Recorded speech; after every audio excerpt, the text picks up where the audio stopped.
ಈಗ ಇದು ನಿಮ್ದೇನಾ ಕಡೆದು? ಇದು ನಮ್ದೇನೆ. ಈಗ ಅದು ಒಣಗಿರೋದು ಗರಿಗಳಿದಾವಲ್ಲ, ತೆಗೆದು ಸುಡಬೇಕು. ಅವನ್ನ ಸುಡನ್ರ? 100%. ಹೌದಾ? ಈಗೇನು ಈಗ ಗರಿ ಬಿದ್ದಾವಲ್ಲ ಸುಡೋಣ? ಅವು ಗರಿ ಎಲ್ಲ ಹಾಗೆ ಒಣಗಿದ್ದು ಜೋತ್ ಬಿದ್ದಾವಲ್ಲ ಎಲ್ಲಾನು ಸಪ್ರೇಟ್ ಮಾಡಿಸಿ ಅದೇ ಥರ ಹುಳ್ಳಿಗೆ ತಗೊಳ್ರಿ. ಹಾಕ್ಬಿಟ್ಟು ಸೈಡಿಗೆ ಒಂದು ಕಡೆ ಹಾಕಿ ಸುಟ್ಬಿಡ್ಬೇಕು. ಇಲ್ಲ ಅದ್ರಲ್ಲಿ ರೋಗ ಬಂದಿರುತ್ತೆ.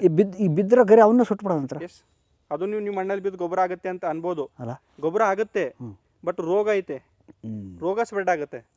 ನೀವು ರೋಗ ಕಂಟ್ರೋಲ್ ಮಾಡ್ಬೇಕಂತಂದ್ರೆ ಗೊಬ್ಬರ ಆಗದೇ ಇದ್ದು ಪರವಾಗಿಲ್ಲ, ಸೈಡಿಗೆ ಹಾಕ್ಬಿಟ್ಟು. ಈಗ ಬರ್ಬೇಕಾದ್ರೆ ನಾವು ಅದೇ ಮಾಡಿದ್ವಿ. ಅಲ್ಲಿ ನಾವು ತರ ಎಲ್ಲ ಸುಡ್ತಾ ಇದ್ರು ಅವರು, ಕಂಪ್ಲೀಟ್ ಆಗಿ ಮಾಡ್ತಿದ್ದ. ಅದೇ ನಾವು ಸುಮ್ಮನೆ ಈಗ ನಾವೇ ಸೊಲ್ಯೂಷನ್ ತಗೊಳ್ಳೋದು ಬೇಡ, ನಿಮ್ಮ ಹತ್ರ ಕೇಳಿ ಸೊಲ್ಯೂಷನ್ ತಗೋಣ ಅಂತ ಇದ್ದು ನಾನು. ಹೌದೌದು, ನಮ್ಮೂರ ನೀವೇನು ಹೇಳ್ತಾರೆ ಅದನ್ನ ಡಿಬ್ಲರ್ ಅದೇ ಈಗ ಅಲ್ಲಿ 1 ತಿಂಗಳಿಂದ ಮಾಡ್ತಾ ಇದಾರೆ.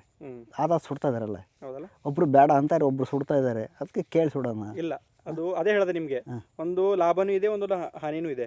ಲಾಭ ಏನಾಗುತ್ತೆ ಅಂದ್ರೆ ಕೊಳೆತು ಗೊಬ್ಬರ ಆಗುತ್ತೆ. ಎರಡನೇ ಹಾನಿ ಏನಂತಂದ್ರೆ ಅದು ರೋಗ ಹರಡುತ್ತೆ. ಸೊ ನಮ್ಗೆ ರೋಗ ಬರಬಾರ್ದು.